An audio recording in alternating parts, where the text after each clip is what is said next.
Hello girls, good evening.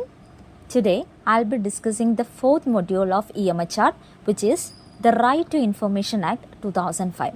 As we all know, we, the citizens of this democratic country, don't had any access to the requirement information of the government activities, which led to various correction in government activities and at all levels. As a solution to this problem, Government of India introduced RTI Act to provide accountability and transparency in government action. This act came into force on 12th October 2005 with a simple but a powerful aim to give the citizens the right to ask questions and seek information from government offices. It helps the people to find out how decisions are made, how our money is spent, and whether government schemes are implemented properly. The RTI Act has been called as a tool of empowerment because it makes our democracy stronger by promoting transparency and accountability. It ensures that public authorities are answerable to the people. In very simple words, it gives us, the citizens, the power to keep a check on the functioning of our government. Hope that's clear. I'm moving on to the next topic, which is the basic terms which is involved in the RTI Act. The first one is public authority. So, public authority. If you want to know RTI Act, you are supposed to understand what public authority is and what all are included in that term. So the concept is very simple and very important because only public authorities are bound to provide information to citizens under the RTI Act. As per section 2H, a public authority is any body or institutions established by the constitution, by a law made by parliament, by a law made by state legislature, or by a notification or order of the government. It also includes any organization that is owned, controlled, or substantially financed by the government, and even NGOs that receive major government funding.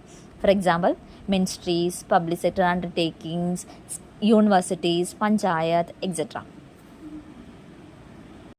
The slide shows the scope of public authority. As we already discussed, it includes public sector undertaking, government companies, and private aided institution. And the President of India is also a public authority. MP and MLAs of our country is also public authority.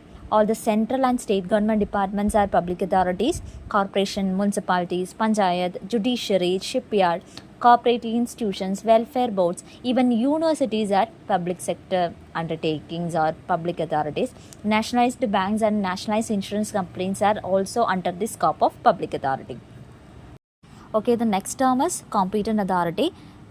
In the context of RTI Act, competent authority means any authorized official who can legally approve actions, decisions, or appeals and ensure the compliance of this law. It includes the Speaker, the Chief Justice of India in case of Supreme Court, and Chief Justice of High Court in case of the High Court, President or Government, and the administrator appointed under the Article 239 of the Constitution. The next term is record.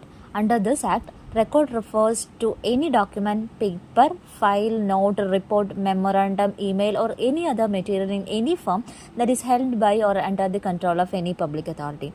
This is a very broad form which includes written or printed documents like files, letters, reports, registers, memos. Then electronic records also, emails, scanned documents, databases, digital files, or any information stored electronically, and other materials also, chart, maps, or photographs, recording, videos, or any material that contains information in any format. Any record that contains information relating to the function of a public authority can be requested under RTI. So, whether the record is in paper form, digital form, or any other medium, it can be covered under the jurisdiction of RTI. So, records are the sources of information that citizens are access to ensure transparency and accountability under RTI Act. The next word is information. Under RTI, information is any material or data held by the public authority which can be requested by citizens to understand government functioning and ensure transparency. It includes any material in any form, records, documents, memos, emails, opinions, advices, press releases, circulars, orders, law books, reports, papers, samples, any data. So the next topic is the procedure of request for information or the procedure for obtaining information from public authority under RTI Act. First of all, you need to identify the public authority that holds the information you want, and you need to prepare an RTI application. That application should clearly mention your name, address, and contact details and the specific information you require. You can also mention the format in which you want that information. Then you pay a prescribed fee, usually is a nominal amount of rupees 10, and submit your application to the Public Information Officer, that is PIO. Applications can be submitted in person, by post, or online depending on the public authority. The PEO is legally bound to respond within 30 days. If the request concerns the life or liberty of a person, the response must be given within 48 hours. The PEO will provide the requested information, or if he denied that information, he will explain the reason citing the exemptions under the RTI Act. If you are not satisfied with the PA's response, you can file the appeal. You can file the first appeal with the first appellate authority within the same public authority. If you are still unsatisfied with the results, you can file a second appeal with the state or Central Information Commission, which is the final authority to decide the matter. And also, illiterate applicants can also request information. It can take the help of a public information officer for making the request. There is no fee for an applicant who is under the category of BPL, and you don't require any reasons for making a request. That's all about the procedure for request of information. So the next topic is exemptions from the disclosure of information as per the RTI Act. About 20 organizations are exempted from RTI coverage. They are particularly defense and armed forces. Some of them are mentioned in that slide. Information of foreign government, matter in connection with economic and scientific interests, disallowed by any court, information with effect, competitive position of any third party, information under fiduciary relationship, information which may affect the life or safety of a person, matter which may affect any investigation, information related with cabinet papers, right to access information on specific subject. So all these informations are exempted from the RTI Act. So we can't request access about these information from RTI or any public authority. So the next topic is fee payable for receiving the information. As I already mentioned in the procedure of request for information, there is a nominal fee of 10 for every application form under RTI Act. You need to pay rupees 2 for each page created or copied, and there is if you want that information in a very large size paper, you need to pay the actual charge or cost price of that copy. And also, if you want that information in a CD or a floppy disk, you need to pay rupees 50 for that. And if you want to inspect the records, you need to pay rupees 10 for the first hour, and if you need additional hours, you need to pay rupees 50 for each additional hour thereafter. There is a fee for filing application for appeal too. That fee is rupees 15. That's all about fee payable for receiving information. Then the next term is appropriate government, which includes public authority and all the authorities established, constituted, owned, controlled or substantially financed by the public authority, which is directly or indirectly by the central government, union territory administration or by the state government. Then the term third party. Third party means any person other than the citizen making a request for information is a third party, which includes a public authority. So moving on to the next topic, the Right to Information 2005 has several important objectives too. First, it provides a practical framework for citizens to access information from public authorities. Second one, it ensures that people can get records and documents held by government bodies easily.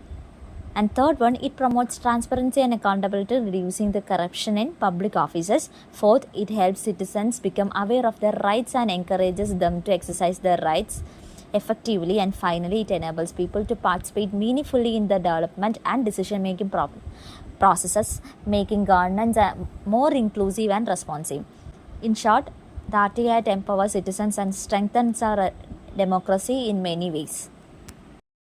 So the next topic is features of Right to Information Act. It's a completely people-friendly act. All the citizens in India possesses the right to information just like any other his or her fundamental right. This information can be obtained within 30 days from the date of request in the normal case. If the information is a matter of life or liberty of a person, it can be obtained within the 48 hours from the time of request. That we already discussed in the procedure for requesting the information.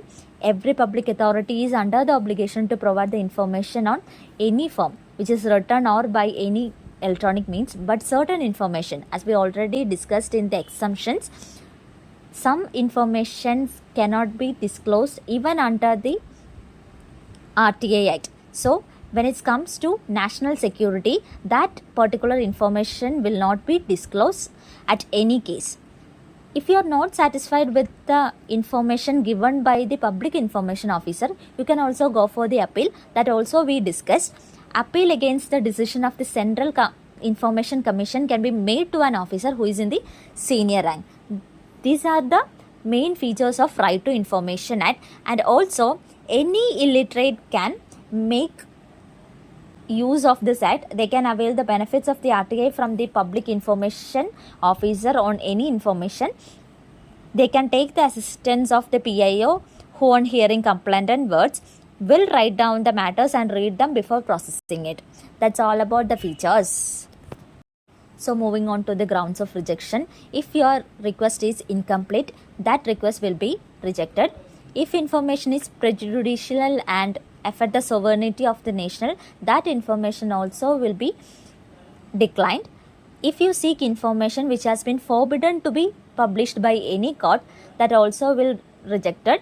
Information which may cause the breach of privilege of parliament or state legislator, information about commercial confidence, information which would impede or obstruct the process of information or apprehensions of an offender, relates cabinet papers including records of deliberation of council ministers, unwarranted invasion of other privacy about occurrences or events which happened more than 20 years back, information involves an infringement of copyrights, cases where matter is under process or examination, notwithstanding anything in the Official Secret Act 1923. These kind of information will not be disclosed by any public information officer. So, these requests will be rejected without any case. Now moving on to the next important topic, which is appeal. Appeal is an application to the higher authority for a decision to be revised, or it is a request made to the court of law to change the previous decision. That we already know. We are very familiar with the word appeal. We already know it in so many cases, just like we go appeal for the decisions which is not satisfied for us in the Supreme Court, like that. Now the document supporting the appeal. We need a self-attested copy of the RTI application and also the self-attested copy of the PIO's response and any other documents justifying the grounds of appeal. If you have these documents, you can go for the appeal and fill the application form of appeal with the nominal fee of ₹15, and you can go for the next senior officer in rank and submit the application in his desk. So the last topic is the facts to be included in the appeal, the particulars of RTI application filed with the PIO, the information requested by you, the decision or ignorance of the PIO, information provided by the PIO, the information which is not provided by the PIO, and the reasons for your grievance. All these facts are included in the appeal. If not, the appeal will be rejected. It will consider as an incomplete request, so you don't get any information regarding that. So when you file an appeal, you need to include all these facts into that appeal. So we discussed all the important and relevant topics of Right to Information Act 2005 Module 4. That's all about this module. I hope you understand all the topics. If you have any doubts, feel free to message me. Thank you, girls.